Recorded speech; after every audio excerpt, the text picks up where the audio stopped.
오늘은 정말 오랜만에 팔란티어에 대한 이야기를 해보려고 하는데요. 팔란티어에 대한 뉴스를 다루기엔 그간 너무나도 많은 다양한 테크 뉴스가 있었어서 다룰 기회가 없었는데 최근 팔란티어에 대한 저의 생각이 또 정리가 되어서 이렇게 영상을 찍게 되었습니다. 팔란티어는 개인적으로 정말 매력적인 주식이라고 생각을 하는데요. 현 시점에서의 진짜 AI와 가짜 AI를 구분해보면서 AI 투자에 대한 접근 방식을 한번 짚어보고자 합니다.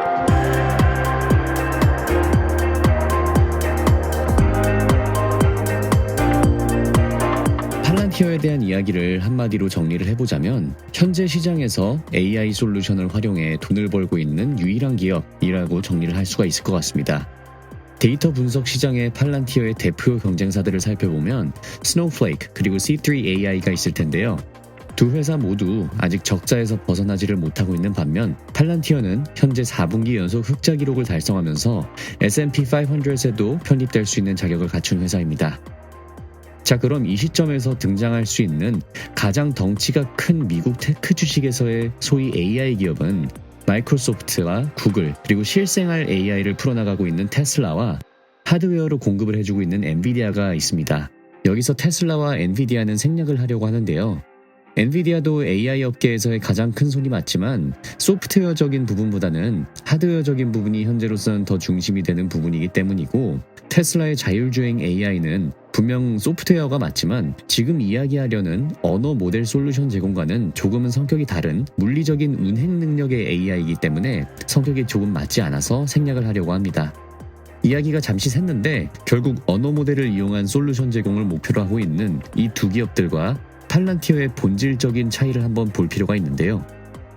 마이크로소프트가 내세우고 있는 챗GPT 기반의 코파일럿, 그리고 구글이 최근 발표한 멀티모달 AI인 제미나이, 이 둘의 공통점은 결국 대규모 언어 모델이라는 것이죠.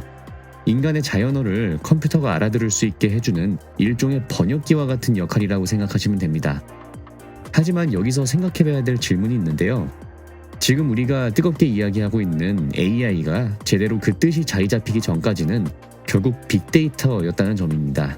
구글 딥마인드의 알파고가 바로 그 예시인데요. 빅데이터 분석과 학습을 통한 인간보다 뛰어난 역량을 가진 소프트웨어, 그게 바로 저희가 지금 이야기하고 있는 AI죠.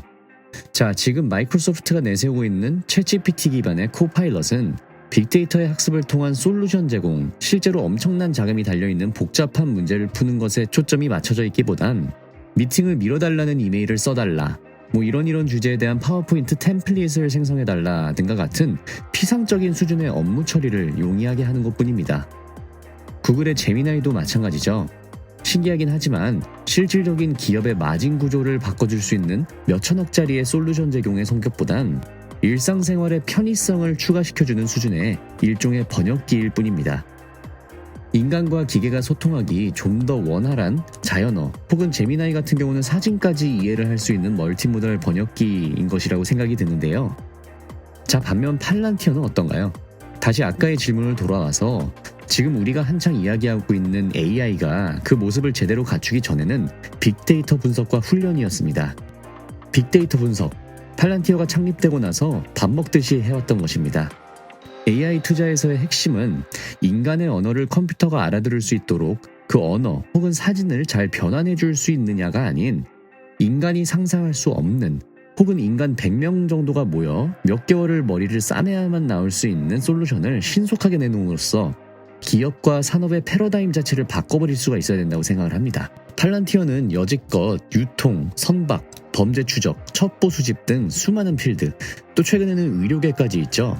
이런 산업군에서 실질적인 데이터 솔루션을, 지금 테크업계 유행을 따라 워딩을 좀 바꿔보면 그야말로 AI 솔루션을 제공해온 회사입니다. 이런 것이 가능한 이유는 팔란티어는 한낱 인간의 언어를 컴퓨터가 알아들을 수 있도록 해주는 통번역의 힘을 쓴 것이 아닌 데이터라는 것의 본질, 이건 나중에 아예 다른 영상으로 설명을 풀어봐야 될 것 같은데요. 온톨로지라는 작업을 통해 주어진 정보에 대한 본질적인 이해를 할 수 있는 능력을 심어줌으로써 이 정보들을 이용해 인간의 능력을 초월한 솔루션을 제공해 줄 수 있게 된 것입니다. 이것에 대한 예가 정말 많죠. 최대 3일이 걸릴 수밖에 없는 표적 선정 및 타격을 몇 시간 만에 끝낼 수 있는 우크라이나 러시아 전쟁에서의 예시, 그리고 가장 최근에는 영국의 NHS 계약입니다. 제가 이 채널에서 정말 많이 다뤘었는데 11월 말 영국의 민영 의료 서비스인 NHS 계약을 따내게 되면서 그 악명 높은 비효율적인 NHS의 대기 시간을 폭발적으로 줄여두게 되었습니다. 팔란티어의 데이터 솔루션을 통해 NHS의 직원 1명이 적재적소에 배치되면서 능률을 올려 한 달에 관리할 수 있는 환자의 수를 지금까지 봐오지 못한 수준으로 증가시켰다는 1월 11일에 나온 기사를 보면 팔란티어는 한낱 편의성을 높여주는 기능이라기보단 산업의 패러다임 자체를 바꿔줄 수 있는 역량을 갖춘 회사라는 것을 느끼실 수 있으실 겁니다.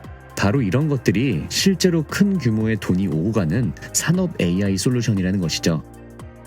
자신의 주식 포트폴리오에 AI에 대한 투자를 하고 싶어서 마이크로소프트와 구글 주식을 사라라는 이야기는 AI 필드에 발만 살짝 담그겠다는 일종의 보험 같은 투자라고 생각합니다.